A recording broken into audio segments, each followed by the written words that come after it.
Buenos días, chicos. Hablemos acerca de lo que viene a ser el ángulo central y el ángulo inscrito en la circunferencia. Primero que nada, acerca de lo que viene a ser el ángulo central. ¿En qué consiste un ángulo central?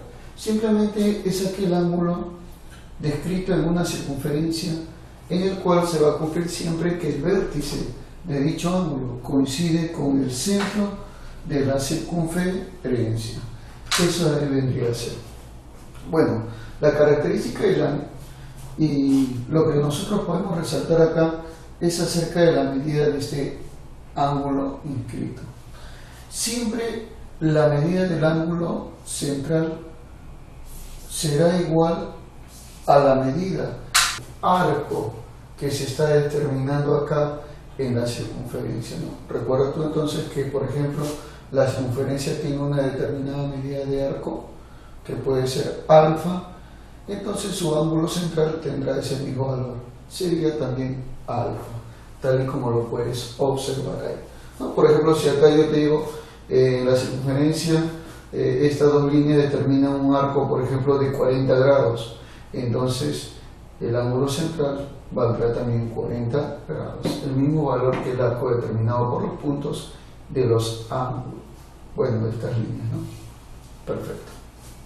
A ver, y un ángulo inscrito, bueno, es totalmente diferente a un ángulo central. Si bien es cierto, el ángulo central tenía su vértice dentro de la circunferencia, ¿no? En cambio, en este caso, el vértice del ángulo no será el centro de la circunferencia, sino será un punto perteneciente a la circunferencia.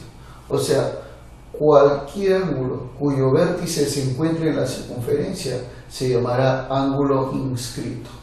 Perfecto. Entonces, a través de ello, nosotros diremos, ¿se cumple una cierta propiedad, profesor? ¿Habrá alguna propiedad? Por supuesto, no existe. ¿Cuál es esa propiedad? La propiedad es que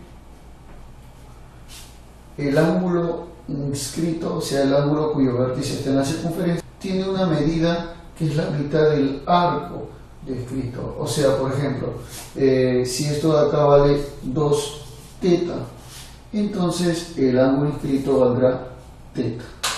O sea, siempre su medida será la mitad del arco determinado, obviamente, por las partes finales del ángulo, por las partes que se ubican en la circunferencia. Entonces, eso es lo que nosotros podemos observar ahí, a partir de estos conceptos básicos que son de ángulo central y ángulo inscrito. Bueno, ahorita lo que haríamos sería, esto de acá es un concepto básico. Lo que haríamos de repente sería demostrar esta parte, ¿no? Demostrarte por qué esta medida es la mitad de esta medida. Inclusive hasta esto de acá también se puede demostrar, ¿no? Porque este ángulo es igual a este ángulo. Podemos demostrarlo. Y profesor, ¿cómo usted podría demostrar, de repente me preguntaría, ¿no?, que el ángulo central es igual al arco de la circunferencia? Bueno, la forma más sencilla es dando la vuelta a todo el ángulo. Se sabe, por ejemplo, que el ángulo de vuelta es equivalente a 360 grados. Entonces, si este punto también describe una vuelta, describirá, o sea, el mismo ángulo que tú estás observando, describe todo el arco de la circunferencia. Y sabemos nosotros también por definición que todo el arco de la circunferencia también es 360 grados. Y es por eso que nosotros podemos definir que para cualquier ángulo central, el arco siempre tiene el mismo valor, para cualquiera de ellos.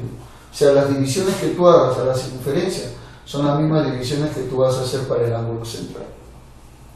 Ahora, demostrar que el ángulo inscrito es la mitad del arco. Bueno, ya ese es otro detalle, ¿no?, que se tendría que demostrar como para poder, obviamente, sustentar esta parte, y que es muy importante para nosotros. Bueno, vamos a demostrar, ya vamos a ver el proceso de demostración a partir de la circunferencia. A ver, por ejemplo, ¿no?, nosotros tenemos acá una circunferencia tal y como la puedes observar, en la cual trazar el ángulo inscrito. Y yo quiero demostrar, como te vuelvo a recordar, simplemente que este ángulo es la mitad de todo este ángulo. Eso te voy a demostrar. Perfecto. Para lo cual, ¿sabes qué voy a hacer? Como este es el centro de la circunferencia, voy a trazar a partir del centro dos líneas. ¿Está bien? Perfecto. Entonces, en ese caso nosotros observaremos siempre que de acuerdo a las líneas que se han trazado a través de ello, se va a cumplir siempre se cumplirá que este ángulo es igual a qué, es igual a este arco, ¿no? Eso es lo que se cumple siempre y se sabe siempre también eso. ¿Está bien? ¿Estamos de acuerdo con ello? Sí, ¿no? Ya, perfecto. Ahora, mira, a través de lo que es el centro, yo voy a trazar otra línea por acá. ¿Está bien? ¿Estamos de acuerdo con ello? Ya. Voy a trazar otra línea por acá, como la puedes observar. De tal manera que el ángulo que era θ acá, porque recuerda que este acá era el ángulo θ, lo voy a dividir en dos medidas angulares, a las cuales le voy a llamar, por ejemplo, alfa y beta. ¿Estamos de acuerdo con ello? Ya está. Alfa y beta. Perfecto, perfecto. Todo está bien hasta el momento. O sea, en otras palabras, θ para mí será igual a alfa más beta. ¿Estamos de acuerdo con ello? Se ha dividido el ángulo θ en alfa más beta. Perfecto. Pero además tú ya sabes que del centro a cualquier punto de la circunferencia la distancia es la misma, ¿no? ¿Y cómo se llama? ¿Cómo se llamaría esa distancia? ¿Me recuerdan? Claro, se le llama radio. O sea que este es radio y este es radio. Las distancias son las mismas y a eso nosotros denominaremos radios. Y mira, si tú te das cuenta acerca de ello, el triángulo que tú estás observando acá, al cual le voy a llamar, por ejemplo, el triángulo AOB, es un triángulo isósceles. ¿Por qué, profesor? Porque OB es igual a OA. ¿Te das cuenta, si no? OA igual a OB. Entonces, como tiene dos lados iguales, también tendrá que tener dos ángulos iguales. Ah, ya, profe. O sea, quiere decir que si esto vale alfa, esto también valdría alfa. Y lo mismo pasaría con el triángulo OBC. El triángulo OBC que tú estás observando ahí, también, como lo puedes observar, tiene dos lados iguales, porque son los radios, sus lados iguales. OB como C son iguales. Entonces se trata de un triángulo isósceles. Y si es un triángulo isósceles, al tener dos lados iguales, también tendrá dos ángulos iguales. O sea que esto también será beta. Perfecto. Entonces, más o menos ya estamos siguiendo ese paso adecuado como para poder demostrar esto. Ahora mira, ¿qué te parece si yo jalo un poquito más la colita por acá? Jalo un poquito más nada más. Este ángulo que tú estás observando acá, este ángulo, simplemente es el ángulo externo del triángulo AOB. ¿Te das cuenta? Es el ángulo externo. Y aquí es igual a un ángulo externo en un triángulo, ¿recuerdas? Claro, es igual a la suma de dos ángulos internos, o sea, alfa más alfa, 2 alfa. Muy bien. Y bueno, de acá también lo mismo, ¿no? Este ángulo sería el ángulo externo del triángulo OBC. ¿Está bien? Y aquí es igual un ángulo externo a la suma de dos ángulos internos. O sea, sería 2 beta. Ah, ya. O sea, quiere decir que el ángulo AOC vale 2 alfa más 2 beta. Pero si tú te das cuenta, 2 alfa más 2 beta es el doble de esta, o sea, no. Y si es el doble de esto, sería el doble de teta. O sea, quiere decir entonces que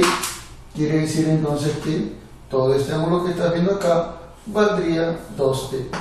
Y si este ángulo vale 2 teta, el arco mide lo mismo, 2 teta. Y bueno, como ya sabemos que esto vale teta, entonces diremos el ángulo inscrito siempre tiene la mitad del arco determinado por el ángulo inscrito. ¿Te das cuenta? O sea, en otras palabras, es lo que queríamos demostrar. Recontra simple lo que se ha observado ahí. Entonces ya nosotros podemos decir sencillamente y fácilmente que siempre un ángulo inscrito tendrá la mitad de ¿quién? Claro, la mitad del arco determinado en la circunferencia por dicho ángulo inscrito, lógicamente, ¿no? Eso de ahí nosotros tenemos que observar.